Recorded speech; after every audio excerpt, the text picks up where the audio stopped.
Kisah bermula dari si karakter utama dalam film ini yaitu Sowon.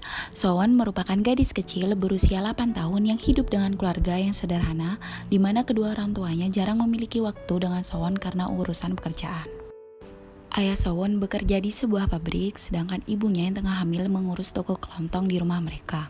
Dalam kesehariannya, Sowon selalu berangkat dan pulang dari sekolah sendirian dikarenakan kedua orang tuanya terlalu sibuk. Dia memiliki satu teman kelas yang bernama Yongsok. Yongsok dan Sowon sering mengejek satu sama lain.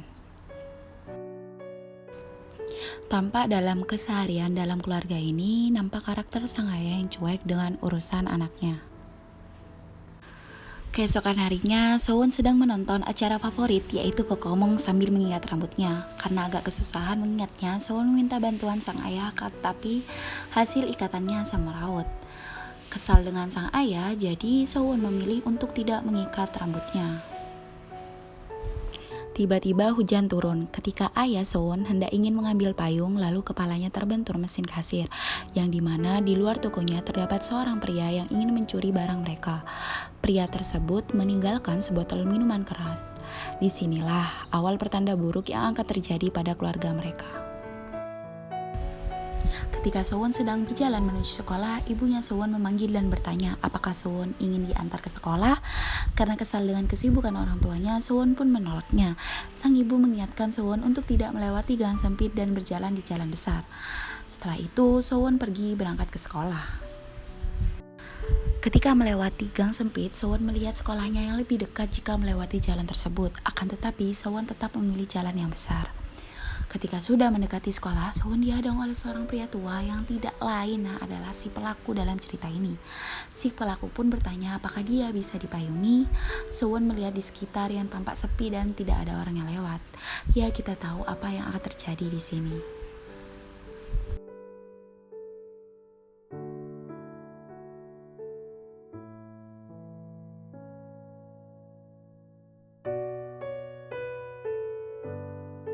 Handphonenya dan menelpon 911. Selanjutnya, si ayah mendapatkan telepon dari pihak kepolisian, di mana putrinya Sowon dalam keadaan sekarat di rumah sakit. Tak lama kemudian, sang ibu sudah berada di rumah sakit, di mana dia melihat suaminya sudah berada di situ dan langsung melihat keadaan anaknya.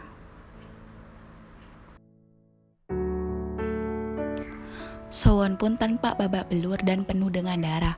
Tidak hanya itu, anusnya juga robek serta sebagian usus besar harus diangkat dan harus segera dilakukan operasi. Di ruang tunggu operasi, si ibu mengatakan penyesalannya karena tidak mengantar anaknya dan menyuruhnya melewati jalan besar. Kemudian perawat datang menghampiri dan meminta salah satu dari mereka untuk masuk. Ayah Sowon pun masuk dan menyuruh ibunya untuk menunggu di luar. Di dalam ruang operasi, dokter mengatakan bahwa usus besar dan anus harus diangkat agar Sowon tetap hidup. Tidak hanya itu, Sowon juga harus memiliki anus buatan yang akan digunakan selama hidupnya.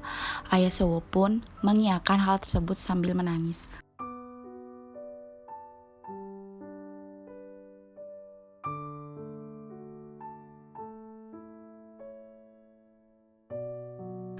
Setelah selesai operasi, sang ayah pun mengobrol dengan putrinya. Sowon pun menceritakan apa yang dialami dari rasa sakit yang luar biasa hingga ciri fisik dari si pelaku. Mendengar hal tersebut, si ayah pun menyuruh untuk tidur dan keluar sampai menangisi keadaan anaknya. Kemudian polisi memberitahu bahwa pemeriksaan sidik jari di KTP sudah keluar. Si ayah bergegas berangkat ke kantor polisi dan menanyakan kenapa pelaku belum ditangkap. Akan tetapi polisi belum bisa melakukan hal tersebut karena belum ada surat perintah sesuai dengan bukti-bukti kuat di TKP. Penangkapan bisa dilakukan jika Sowon bersaksi tidak mengenali si pelaku. Setelah mendengar hal tersebut, si ibu tidak terima karena keadaan Sowon dalam keadaan trauma. Di sini kita melihat dua karakter orang tua di mana si ayah ingin segera menangkap pelaku dengan kesaksian si anak, tapi si ibu tidak terima anaknya harus bersaksi karena masih dalam keadaan trauma. Keesokan harinya, pihak polisi dengan ditemani kita panggil saja dengan sebutan Bu Flower, yaitu seorang ahli terapi anak, menanyakan kembali kepada si ayah dan si ibu apakah Sowon harus bersaksi. Lalu si ayah mendekati si ibu dan mengizinkan hal tersebut. Akhirnya Sowon diizinkan untuk menjadi saksi. Bu Flower mencoba untuk berbicara kepada Sowon untuk mengenali si pelaku. Kemudian diperlihatkan beberapa foto dari salah satu pelaku. Lalu Sowon tampak ketakutan melihat salah satu foto pelaku. Untuk meyakinkan bukti, Sowon pun menunjuk pelaku dan dia akhirnya menunjuk muka si pelaku. Setelah mengantongi kesaksian Sowon, polisi menangkap si pelaku.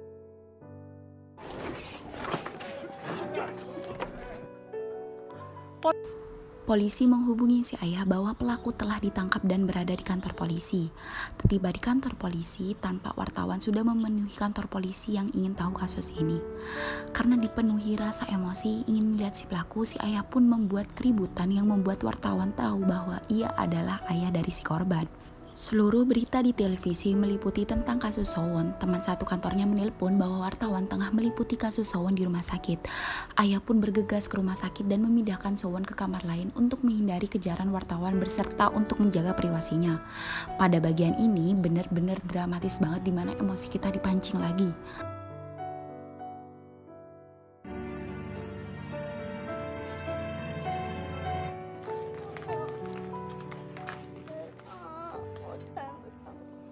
Setelah berhasil kabur dari kejaran wartawan, kantong penampungan anus pun bocor. Si ibu pun meminta bantuan dokter, tapi karena kecapean dan tengah hamil, si ibu pun pingsan. Dalam keadaan panik, ayah mencoba untuk membersihkan kantong tersebut dengan membuka celana Sowon.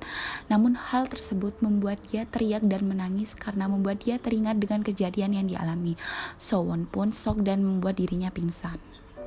Si ayah pun terdiam dan merasa bersalah.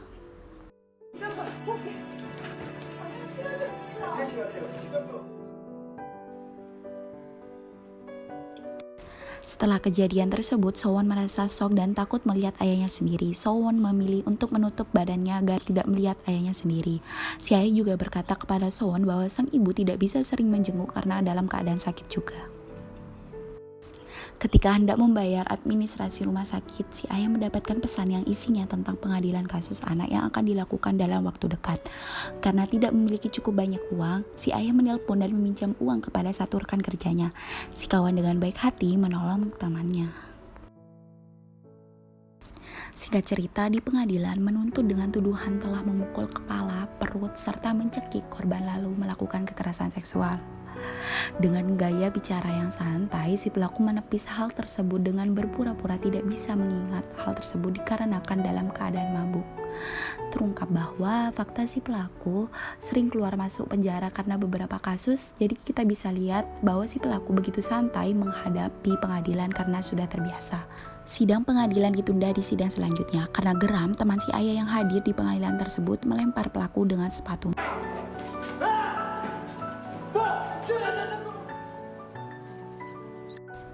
Di sisi lain, kita diperlihatkan Bu Flower dengan 4 badut karakter Kokomong yang merupakan kesukaan Sowon dengan siap-siap.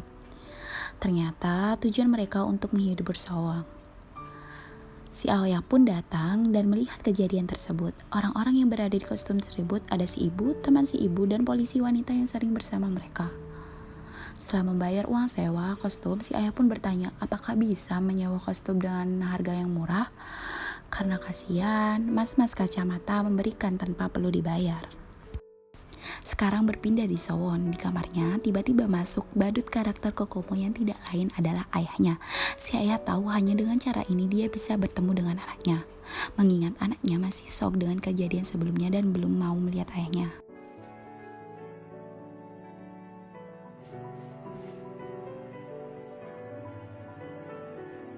Si ibu pun masuk dan ayahnya bersembunyi di kamar mandi. Hari demi hari, Sowon diberikan penyuluhan oleh Bu Flower sampai akhirnya Sowon mau untuk berbicara setelah berdiam diri. Sowon menceritakan dia malu untuk bertemu dengan teman-temannya atas apa yang telah menimpa dirinya. Sowon pun bercerita juga kenapa dia memberi payung kepada si pelaku karena dirinya merasa kasihan melihat pelaku yang kehujanan. Sowon pun bercerita tentang dia yang ingin memiliki adik, namun khawatir jika orang tuanya hanya mencintai adiknya karena kondisi fisik Sowon yang tidak sempurna lagi.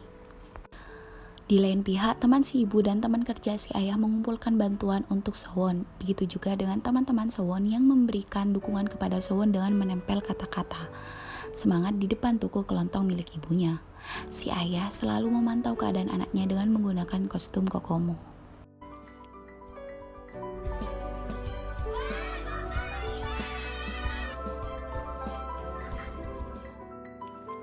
Si Singkat cerita, Sowon pun keluar dari rumah sakit, akan tetapi Sowon pun masih takut jika bertemu dengan ayahnya sendiri. Sampainya di rumah, Sowon melihat banyak kertas menempel di depan kelontong yang berasal dari teman-temannya. Sekarang berpindah kepada si ayah yang mengambil tempelan kertas. Si temannya datang dan menangis karena menyesal kejadian buruk Sowon. Dia tidak berangkat bareng dengan Sowon ketika sekolah. 잠깐. 저등은 안 볼래? Sowon pun berangkat ke sekolah untuk pertama kalinya setelah kejadian tersebut dengan ditemani teman si ibu dan teman-teman sekolahnya. Lalu Sowon melewati tempat kejadian awal mimpi buruknya. Ketakutan pun muncul dalam benak Sowon.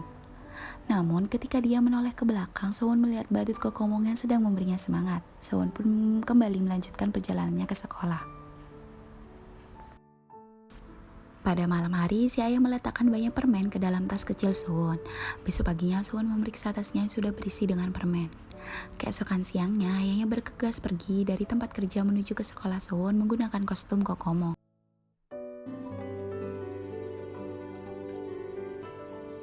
Di perjalanan pulang sekolah, Yongsok melihat badut Kokomong dan memergokinya.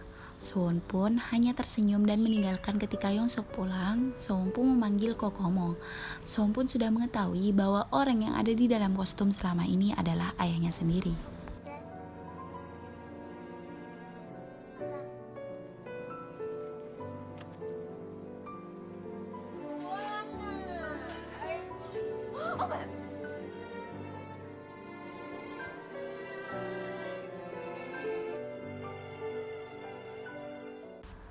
Ketika sedang bekerja, ayah Sowon mendapatkan surat bahwa Sowon harus menjadi saksi dalam pengadilan selanjutnya.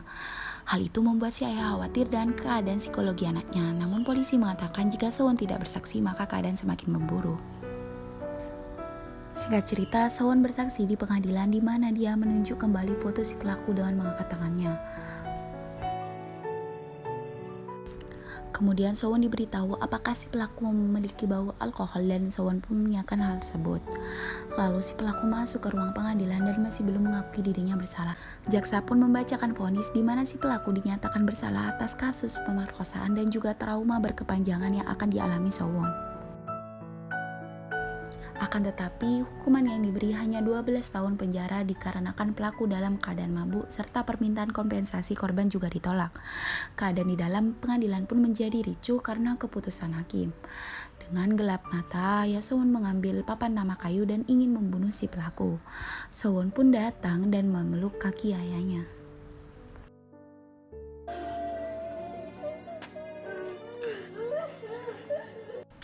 Mereka berdua akhirnya pulang.